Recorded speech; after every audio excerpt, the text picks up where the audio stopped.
Salam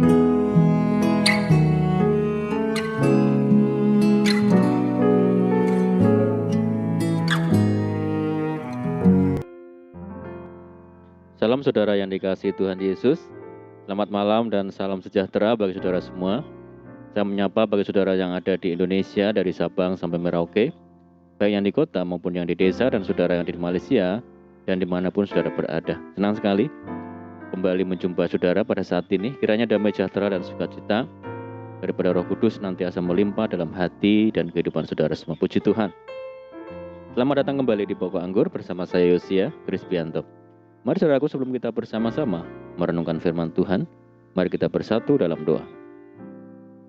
Bapa di surga, Bapa yang baik, Bapa yang penuh dengan kasih karunia, Bapa yang kami muliakan dalam nama Tuhan Yesus, kami mengucap syukur oleh karena pertolongan dan penyertaan-Mu di sepanjang hari ini, sehingga kami boleh dimampukan Tuhan untuk melewati hari ini, melakukan tugas kami, tanggung jawab kami.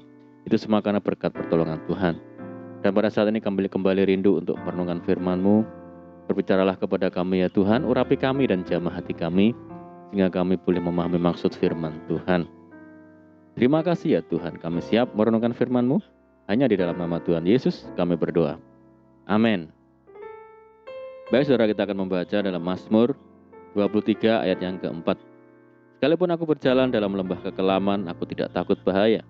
Sebab Engkau besertaku, gadamu dan tongkatmu itulah yang menghibur aku. Puji Tuhan. Saudara, lembah adalah sebuah lekukan di antara dua pegunungan. Saking dalamnya, tempat itu gelap dan lembab karena jauh dari sinar matahari. Bertambah mencekam karena letaknya yang sulit untuk dilalui. Terkadang lembah dijadikan sebagai orang penjahat. Jadi amat berbahaya mengadakan perjalanan melewati lembah-lembah. Banyak orang menjadi takut untuk melaluinya. Dan itu sebabnya Alkitab menggambarkannya sebagai lembah kekelaman atau lembah bayang-bayang maut. Pemazmur menulis tentang pengalaman pahitnya ketika berada dalam lembah kekelaman. Yang dirasakannya hanyalah kelelahan, kekhawatiran, maupun ketakutan. Segala usaha yang dilakukannya untuk keluar dari lembah itu seakan tertutup. Tidak ada pertolongan. Apa yang dapat dilakukan? Pemazmur mengungkapkan perasaan hatinya. Ia akan bertahan dan terus mencari pertolongan Tuhan. Dia berseru kepada Tuhan, dan 4 kali pemazmur dilepaskan dari segala penderitaan hidupnya oleh Tuhan. Di saat yang tepat, ia menemukan jalan keluar dan kemenangan. Tuhan sendiri yang mengulurkan tangannya untuk membawanya keluar dari kegelapan dan kekelaman. Bahkan, belenggu-belenggunya telah diputuskannya. Di waktu tertentu, mungkin Tuhan mengizinkan kita berada di lembah kekelaman.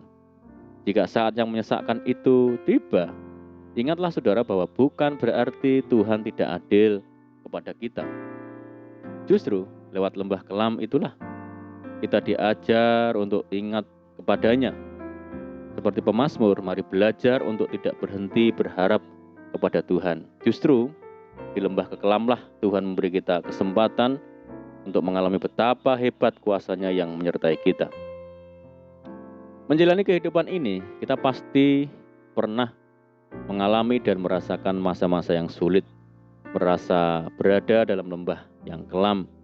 Lembah kekelaman berupa masalah berat dalam rumah tangga, masalah keuangan yang sedang seret, tekanan penderitaan dan pergumulan berat yang lainnya. Sebagai orang percaya, kita tidak perlu takut atau khawatir saudaraku, sebab Tuhan adalah gembala kita. Dia tidak akan pernah meninggalkan kita. Dalam Mazmurnya ini, Daud menyebutkan bahwa ada 2 benda yang selalu dibawa oleh gembala, yaitu gada dan tongkat.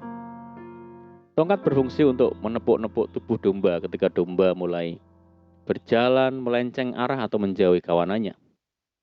Tongkat ini berbentuk melengkung di bagian pangkalnya seperti gagang payung, agar dapat mengait badan atau leher domba yang jatuh terperosok di lubang atau di jurang. Sedangkan gada terbuat dari akar pohon dengan panjang tidak lebih dari 40 cm. Ini adalah senjata ampuh untuk melawan hewan-hewan buas yang hendak memangsa domba-dombanya.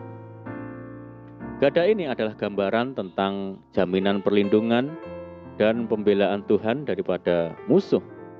Kehadiran Sang Gembala dengan gada dan tongkat di tangan ini menjadi jaminan perlindungan bagi domba-domba. Terkadang Tuhan harus menggunakan tongkat untuk menegur dan mendidik kita dengan mengizinkan kita melewati lembah-lembah kekelaman atau bahkan bayang-bayang maut. Memang sakit dan membuat kita harus mencucurkan air mata, namun memiliki tujuan yang sangat indah, yaitu Tuhan mau kita tetap konsisten berada di jalan-jalannya, tidak menyimpang ke kanan atau ke kiri. Saudaraku, tetaplah tekun dan setia kepada Tuhan, karena pada saatnya kita akan melihat bahwa apa yang Tuhan perbuat itu mendatangkan kebaikan bagi kita. Kuasa dan mujizat Tuhan pasti akan dinyatakan. Di dalam Mazmur 23 ayat yang ke-5 dan 6 dikatakan, Engkau menyediakan hidanganku bagiku di hadapan lawanku. Kebajikan dan kemurahan belaka akan mengikuti aku seumur hidupku. Dalam Mazmur 126 ayat yang ke-5 dikatakan, orang-orang yang menabur dengan mencucurkan air mata akan menuai dengan bersorak-sorai. Saudara, mari bertahanlah saat melewati lembah kehidupan, sebab semua akan berujung kepada kemenangan. Amin, puji Tuhan. Mari kita berdoa. Bapa di surga, Bapa di dalam nama Tuhan Yesus, terima kasih Tuhan buat firman-Mu saat ini. Ajar kami ya Tuhan untuk tetap kuat dan bertekun walau kami dalam lembah kehidupan. Karena kami percaya bahwa Tuhan beserta kami, menyediakan jalan kemenangan bagi kami. Terima kasih Tuhan. Saat ini kami berdoa bagi saudara kami semua yang mendengar program ini yang di Indonesia, dari Sabang sampai Merauke, yang di Malaysia dan dimanapun saudara kami berada. Mereka saat ini sakit, Tuhan sembuhkan, pulihkan, jamah di dalam nama Yesus. Bilur-bilur Tuhan Yesus menyembuhkan setiap kami yang hidup dalam tekanan, kesulitan, persoalan hidup. Mari Tuhan tolong mereka, berkati, pulihkan hidup mereka.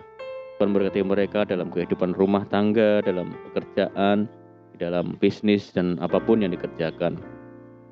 Berdoa bagi saudara kami yang hidup dalam belenggu dosa, mari Tuhan lepaskan ikatan di dalam nama Tuhan Yesus.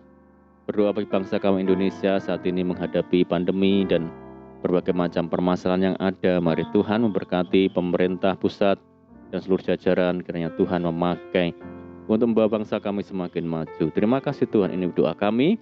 Kami percaya Tuhan mendengar segala seruan doa kami, hanya dalam nama Tuhan Yesus kami berdoa. Amin. Puji Tuhan saudara, kita sudah berdoa. Saya percaya saat ini kita dikuatkan dan diberkati. Mari kita semangat di dalam Tuhan, jangan berputus asa. Kita berdoa bersukacita senantiasa, sebab di dalam Tuhan kita sanggup melakukan segala perkara. Selamat malam, selamat beristirahat. Doa saya menyertai saudara semua. Tuhan Yesus memberkati. Haleluya.